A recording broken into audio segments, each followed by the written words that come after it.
Hello and welcome to my watch reviews.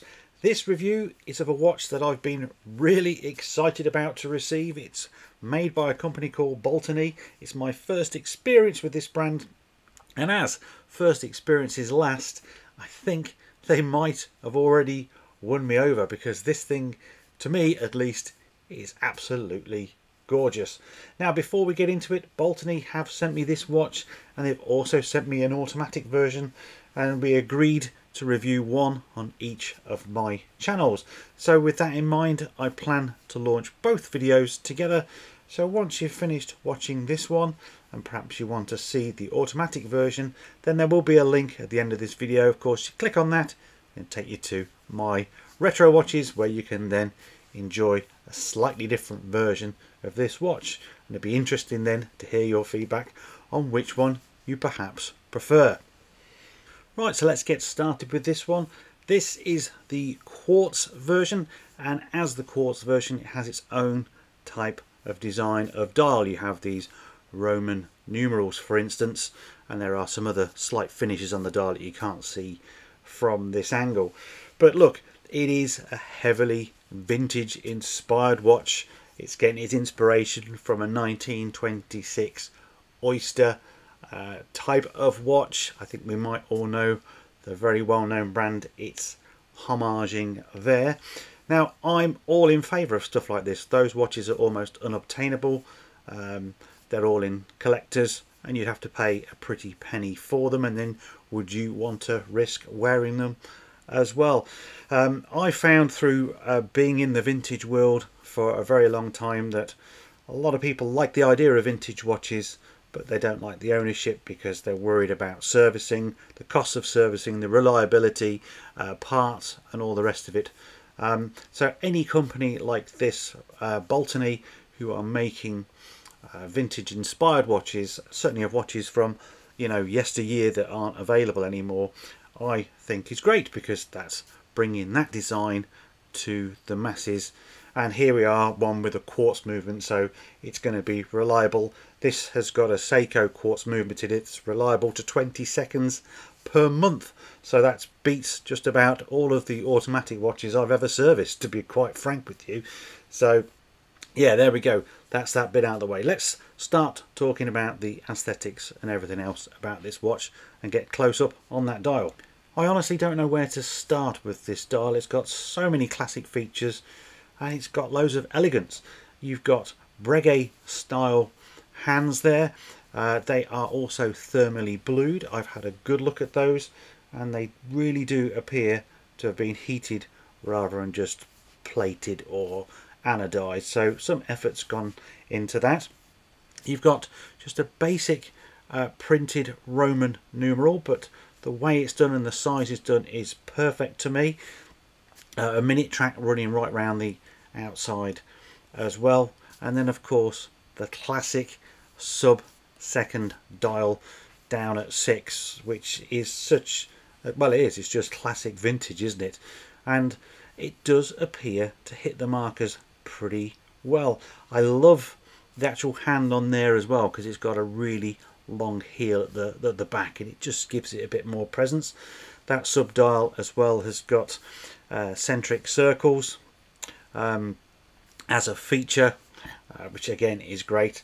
And then the whole of the center of the dial, well, it's sunburst. Now they're calling this color salmon. Now I don't quite know where they get salmon from. You can look at it in certainly different angles, and it looks a tad pinkish, but to me it's kind of more bronze than anything else. But yeah, I think the colour is great.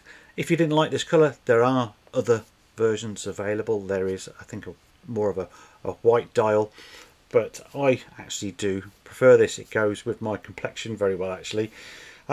So apart from that dial being so enigmatic, you've then got that great big coin edge bezel, which really just sets it off, doesn't it? And it matches the crown that you can see. The crown is really big. It's sitting on quite a big pendant tube, or a feature that actually sticks out of the case. And again, it is all nodding back to the original. The only slight variation or difference that I can tell really is that this has got lugs that are part of the case, and watches of this era, and trust me I have got some, seem to have those sort of, I don't know what you call them exactly, but the lugs weren't lugs, they were a wire loop if you like, and you'd have to use a different type of strap, so they've modernized it for that reason. So yes, you can tell I can't fault the dial. I love this old vintage look. So with that, the look, what about the sizing?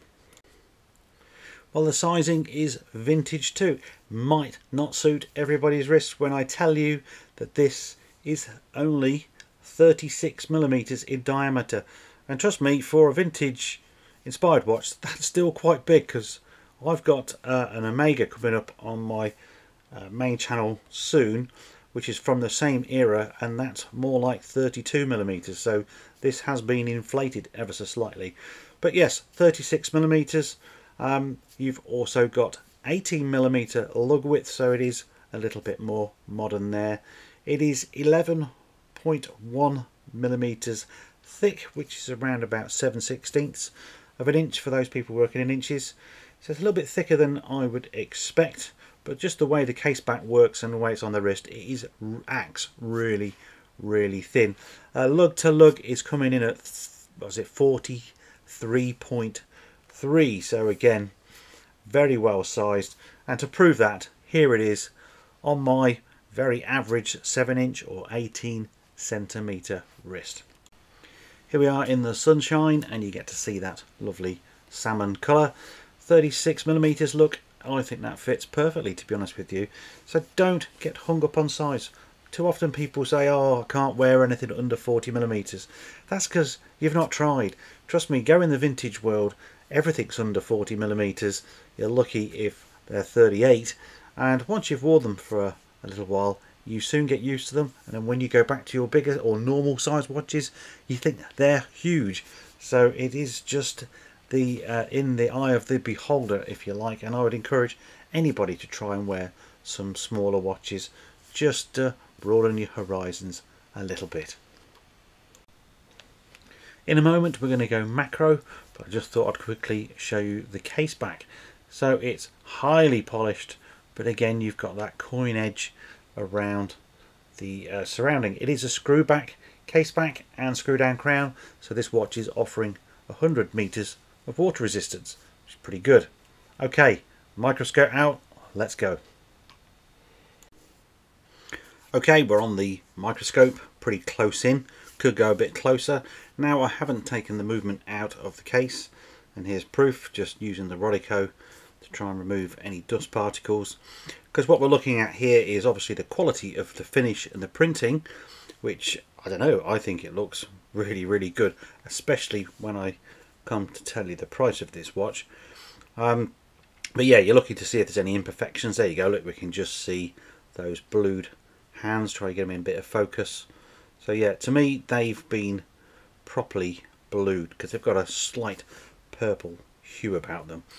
But overall, that dial close up I think is really impressive. So while we're at it, may as well take the case back off and show you the engine. So that's the Seiko Quartz movement. Got no jewels, so it's a real basic affair, but practical, and the accuracy, as I said, is plus, or well, within 20 seconds per month. Here we're just a little bit closer up. If you look carefully, you can just see one of the wheels ticking per second, and that will probably be what's called the stepping rotor, which is basically a magnet which is having opposite poles to the coil that you can see there, and that's what sets it ticking every second. Love or hate quartz, at least they tell accurate time. Here's one of my only criticisms. The case back is highly polished. As a result, you scratch it, and this has been scratched just from producing the review. Maybe I was a little bit careless, who knows, but over time that's going to look awful, and realistically it should have been a brushed or a linear brushing finish, I think, to avoid that happening to your brand new nice looking watch. Lastly, and before we get to the all-important price, this is the packaging it comes in. It's a little foam case. The watch comes in a very thick plastic sealed bag. You've got your warranty card here, so they're offering 2 years of warranty, I think, on the movement. I can't tell you how much they would honour that, but it's there. You've got an instruction booklet, just in case you have no idea how to operate a watch, and a little polishing cloth, always handy, and well, it's a spring bar tool, which, I don't know, I wouldn't use to save my life. It'd be made out of very cheap pig metal, but there you go. Here we are on the Baltany.com website. So place your bets. How much do you think you'd want to pay for this quartz version of the watch? You can see here it's also on a mesh, which looks quite nice. You've got this sort of off-white dial, and then I think that's a different version. I'm trying to see. It looks more grained, doesn't it? So how much would you pay? Well, if you want it on a mesh, it's $129. If you want it on the leather strap, it's $112. In UK pounds, that's equating to around about £88. I think that is tremendous value for money. One thing I did forget to mention, the case is stainless steel, so very, very highly polished. You might think that it is perhaps plated, but no, it's definitely stainless from what they say, certainly in their blurb, which is down here. Look, there we go. So yeah, I think that's tremendous value for money for a watch that has this presence. Very affordable, and why not consider something like that for your collection? A vintage inspired watch for not a lot of money, but you're going to have the reliability. So it's definitely a thumbs up for me. I think you've got that right from the very first minute. So let's get another shot on, and we'll just sum up my final thoughts. Now I'm trying to think objectively on how to sum this watch up, because I do love it, and as I love it, it's hard to critique it in any way. I certainly think that the case back needs improvement. Those scratches would be hard to live with. Other criticisms would be the lugs, actually. The way it sits on the wrist. I think the lugs just need to be tapered down a little bit more. They do appear to sit upwards a little bit. Not enough to annoy you, and certainly for this price point you can't really say anything too badly about them, but just a slight improvement. But yeah, I think for $112 you can't go wrong. $129 on the mesh. The mesh does look nice, but a leather strap is more traditional on a vintage watch like this. So there you go, that's my first introduction to Baltany. I've been really, really impressed with it, so thank you very much, Baltany, for sending this one in. Guys, leave your comments below, because I'll be very interested to hear what you've got to say about this one. But of course, please also go and check out the other version, because that one in many respects is even better than this one.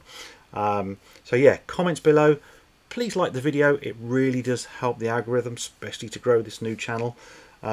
Subscribe if you're new and you've enjoyed this review, and I will see you very soon in another video.